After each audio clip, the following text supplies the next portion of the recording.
Ito naman yung tawag dyan, yung tubo guys. Oh, tingnan yung naanod-anod na siya. Hindi kayo masisira yan. At saka hindi mamukuryente yung mga ano. Tinaasan siya at yung mga upuan na inanod guys. So haggard ako guys. I'm not feeling well kahapon. Pero ngayon, okay naman ako. Magpapaambon na kasi maliligo naman na din ako. Ayun. First time ko talaga makita yung ganyan kaano. Halala. As in malala. Nakaangat talaga siya. Nung umuulan-ulan naman dito, hindi naman ganyan kataas. First still dahil naguan, ay okay naman siya. Wala nga lang tubig sa pool kasi nag-drain si madam. Ayan. Ay, meron na ulit. Kasi hindi pa siya ganun kataas yung tubig. Pero pwede naman dumaan dito guys. Kapag aalis kami, pwede kami dumaan dito. Ayan yung daan. Ang daan po namin ay sa Kanakano overview. Pero now, wala munang tulay doon kasi sobrang taas ng tubig. Ayun yung dating ano guys, oh, yung lamesa doon na nanog na. Nakakalungkot guys, nanog yung lamesa.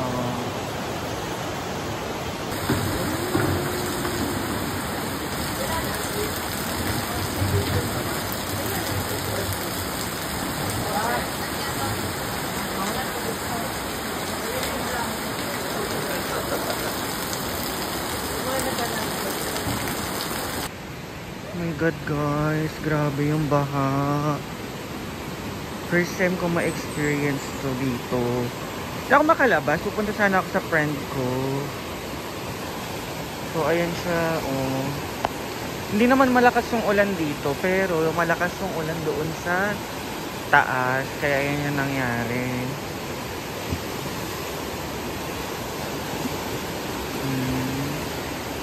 Nakakatakot siya and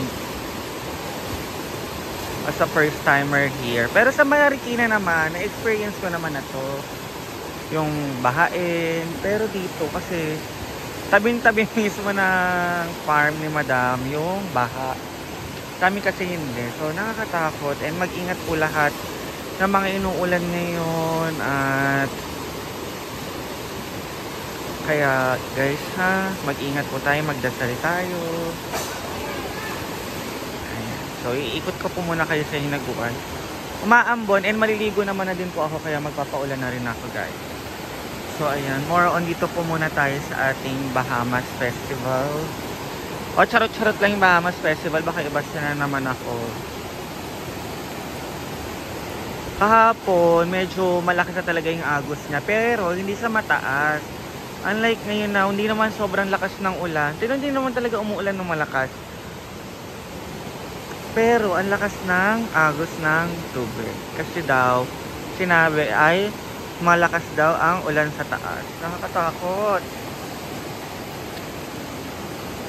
Ayun yung lamesa at yung mga upuan na inanod, guys.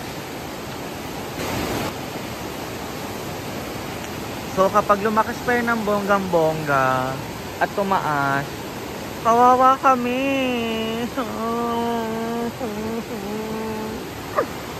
Takot ako.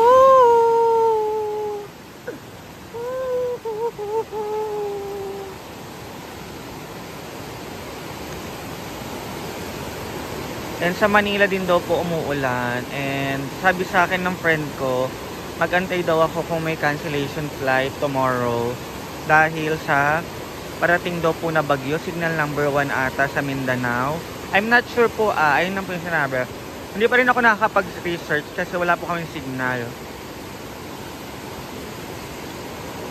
So baka mamaya kapag meron na po kaming wifi, mag-search ako about the warning sa kung anong signal number kaya Milatic sa Manila or dito sa Mindanao.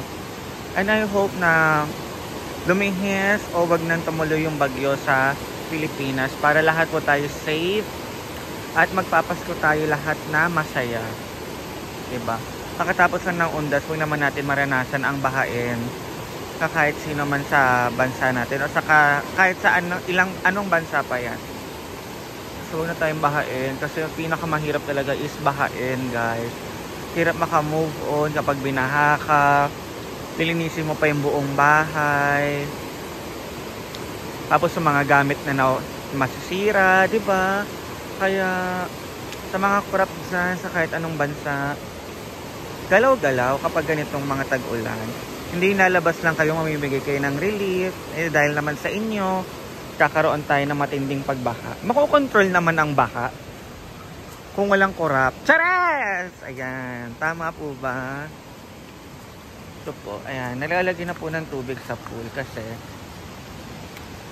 meron na namang mag-rent yan sa susunod na mga araw kapag wala ng ulan para at least ready na yung swimming pool. Baka bukas or sa sunod na araw is puno na yan. Ito po yung mga halaman dito, guys. Alam mo, promise, sobrang gaganda ng mga halaman dito. Nandito ko lang nakikita. Tulad ng San Francisco, nasa ba yun? Andoon pala. Kasi lumalakas yung ambon, guys. Ito muna ako sa silong. So, alam nyo naman ako, lagi lang po ako nag-update sa hinaguan.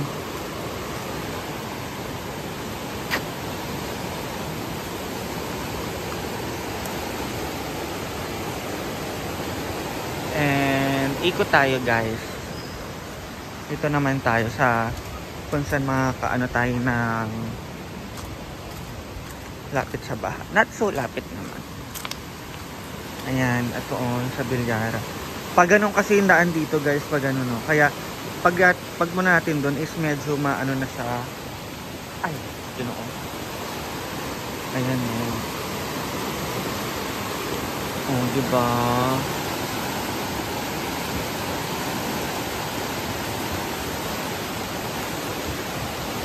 Kaya tayo ay mag-ingat-ingat. Lalo na po doon, nakikita ko yung mga friends ko na taga dito din sa may San Isidro ata yun. Nung doon, guys, grabe yung pagkabahanan sa kanila. As in, paano na sa kalsada. Kasi, paano to diretso to hanggang dagat. So, mas nakakatakot yun sa kanila. Promise. Kaya, oh my God. God, please. Pahinain nyo na yung ulan and para maging okay na po ang ating kapaligiran. And ayan, dito naman tayo maglalakad-lakad sa hinaguan. Namaga yung ano ko, yung labi ko sa harap. Kasi may nakainom ko na matigas sa hapon. Pag nguya ako, ayun, parang nabasag yung ipin ko sa harap. Eh, nandun po sila. Hindi ko sila mabidyoan kasi they are playing cards. Bawal yun sa YouTube. Kaya dito lang muna tayo. Update. Ayan. It's raining na. So, babalik na ako sa farm. Sama ko. Doon po sila. Ayan, o. And here.